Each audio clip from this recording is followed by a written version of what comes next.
অসমলৈ আহিব কেন্দ্ৰীয় মন্ত্ৰী অমিত শ্বাহ 2024 ৰণসিঙা বাবলৈ ৰাজ্যিক বিজেপিৰ আৰম্ভৰ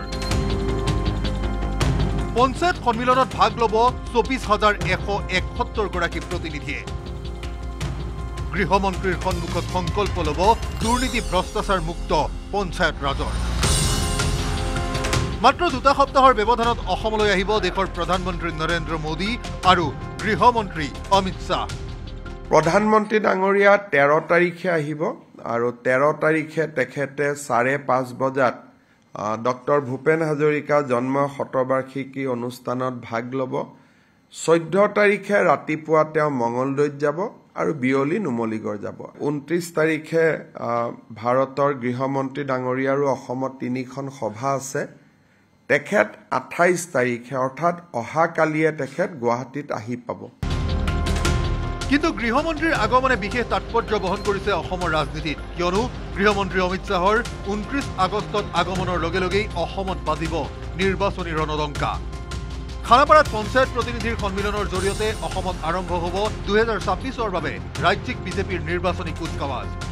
গৃহমন্ত্ৰীগৰাকীৰ সন্মুখত এইবাৰৰ পঞ্চায়ত নিৰ্বাচনত জয়ী মিত্ৰজোঁটৰ 24,171 গৰাকী প্ৰতিনিধিৰ তৃতীয়বাৰৰ বাবে চৰকাৰ গঠনৰ বাবে ল'ব সংকল্প চৰকাৰৰ বিভিন্ন আঁচনি আৰু গাঁও বিকাশৰ উন্নয়নমুখী বিকাশৰ আঁচনিসমূহ ৰূপায়ণৰ ক্ষেত্ৰত পঞ্চায়ত প্ৰতিনিধিক দৃষ্টিগোচৰ কৰিব গৃহমন্ত্ৰী অমিত শ্বাহে সেই বাৰ্তা গাঁৱে গাঁৱে লৈ যাব পঞ্চায়ত প্ৰতিনিধিয়ে প্ৰায় 24,671 গৰাকী প্ৰতিনিধি আজি আমাৰ নাম তালিকা প্ৰস্তুত হৈছে গৃহমন্ত্ৰী ডাঙৰীয়াই নতুন ৰাজভৱন মুকলি কৰাৰ পিছত পোনে পোনে আমাৰ খানাপাৰা ফিল্ডলৈকে আহিব আৰু ইয়াত তেখেতে আমাৰ বিধানসভা নিৰ্বাচনৰ প্ৰায় এক প্ৰকাৰ শংখনাদ অহা 29 তাৰিখৰ এই পঞ্চায়ত প্ৰতিনিধি সভাৰ জৰিয়তে আমি আৰম্ভ কৰিব বিচাৰিছো উল্লেখ্য যে বিয়লি 7:30 গুৱাহাটীত উপস্থিত হোৱাৰ পাছত 24 নিৰ্বাচন আৰু বিটিএডি নিৰ্বাচনক লৈ সাংগঠনিক বৈঠকতো বহিব গৃহমন্ত্ৰী অমিত শ্বাহ